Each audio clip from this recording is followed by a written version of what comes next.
College time पे मैं exam के टाइम तो पढ़ लेता था, तो पर मेरे कोर सब्जेक्ट स्ट्रॉन्ग नहीं थे कि एग्ज़ाम के लिए गेट के लेवल के हों। फिर मेरे फ्रेंड ने सजेस्ट करा कि आप मेड्स ज्वाइन करो, वहाँ के काफ़ी अच्छी फैकल्टी हैं और आपकी प्रिपरेशन अच्छे से हो पाएगी।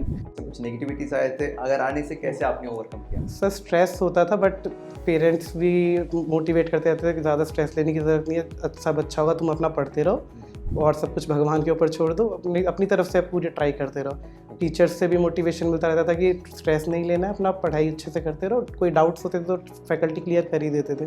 Hello viewers, today we have Mr. Yash, All India rank 63 from Electrical Engineering, GATE 2026. Congratulations, Mr. Yash, Thank for you, this wonderful achievement in your life.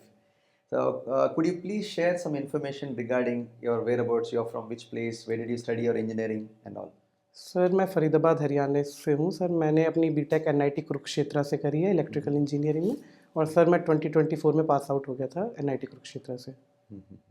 अच्छा, 2024 में पास आउट किया था। Yes sir. सो मेडीजी में आप कौन कौन से कोर्स में ज्वाइन किया था? सर मेडजी का मैंने live online gate plus ESC का कोर्स ज्वाइन करा था, और सर मैंने 2026 में मेडजी की टेस्ट सीरीज़ भी ज्वाइन करी थी, गेट प्लस ईएससी की।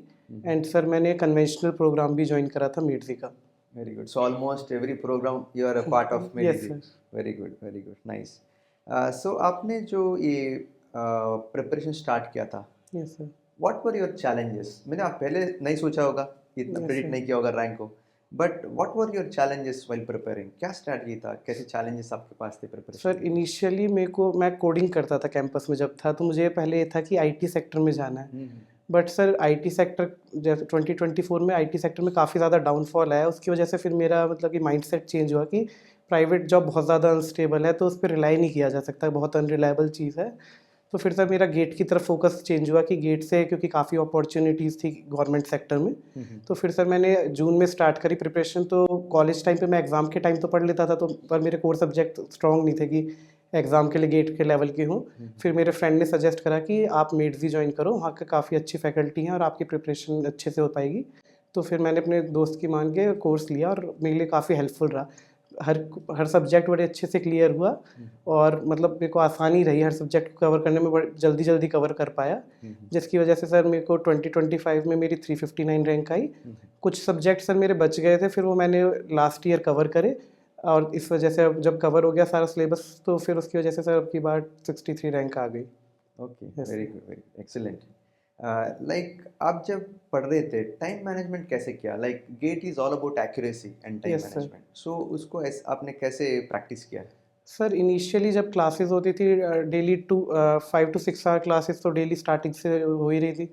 तो मैं पहले तो लेक्चर अटेंड करता था, देन उसके बाद जो भी कवर हुआ है चीज़ उसे रिवाइज़ करता था डेली बेसिस पे। ये नहीं है कि नेक्स्ट डे करना है, सेम डे मैं सब कुछ रिवाइज़ करता था अपना। और जब वीकेंड पे जब मेरे को टाइम मिल रहा है उस टाइम पे फिर मैं जैसे ही चैप्टर ख़त्म हो रहा है तो फिर मैं उसके प्रीवियस ईयर प्रॉब्लम्स और जो शीट मिलती थी उसे कंप्लीट करता था।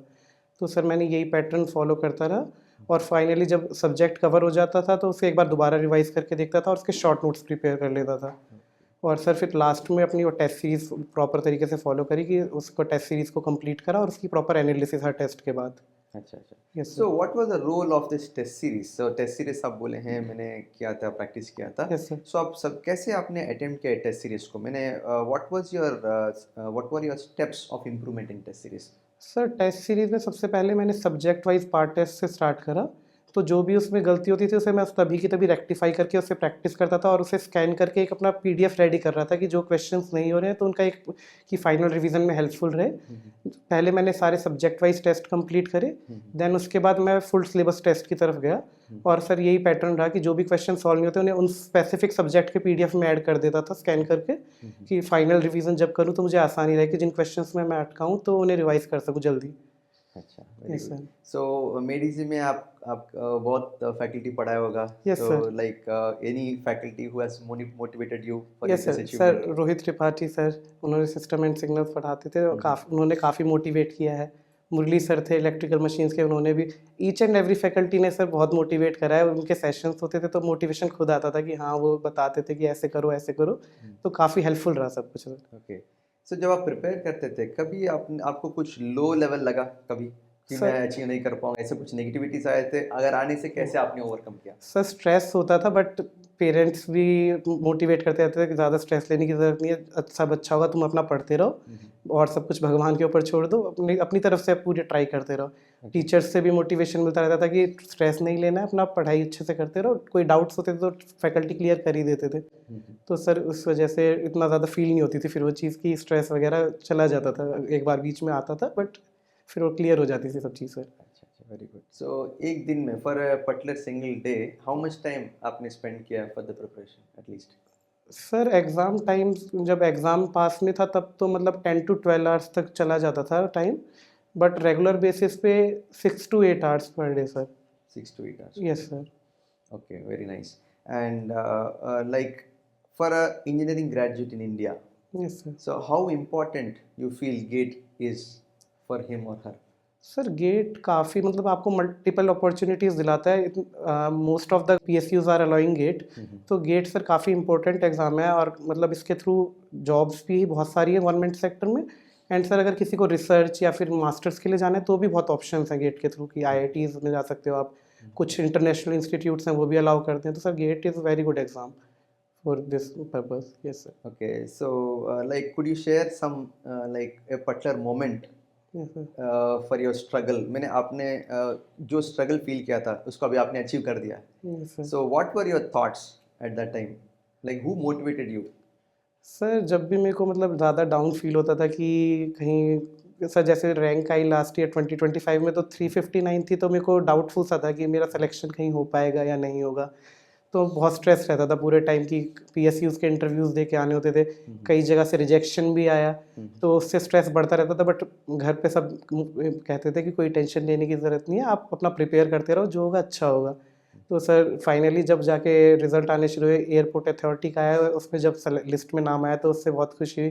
देन उसके बाद सर पावर ग्रिड में भी हुआ, तो फिर सर मतलब उससे और ज़्यादा खुशी होती रही, मतलब कि मोटिवेट फील करता रहा मैं कि अगर प्रिपेयर करूँगा तो मतलब मिलेंगी चीज़ें, ऐसा कुछ नहीं है कि प्रिपेयर कर कोई इशू आएगा, अगर अच्छे से पढ़ता रहूँगा मैं अपना। सो आप मेडिसी में एक बार तैयारी किया पूरा जो क्लासेस है यस टेस्ट सर। सीरीज सभी, सो ये वाला ही पैटर्न बाकी कॉम्पिटिटिव एग्जाम में आया था yes sir. Same sir almost? Yes sir. Sir Made Easy में जो पढ़ाया है वो बिल्कुल एग्ज़ाम ओरिएंटेड था, कि एग्ज़ाम में उसी टाइप के क्वेश्चन पूछे जाते थे।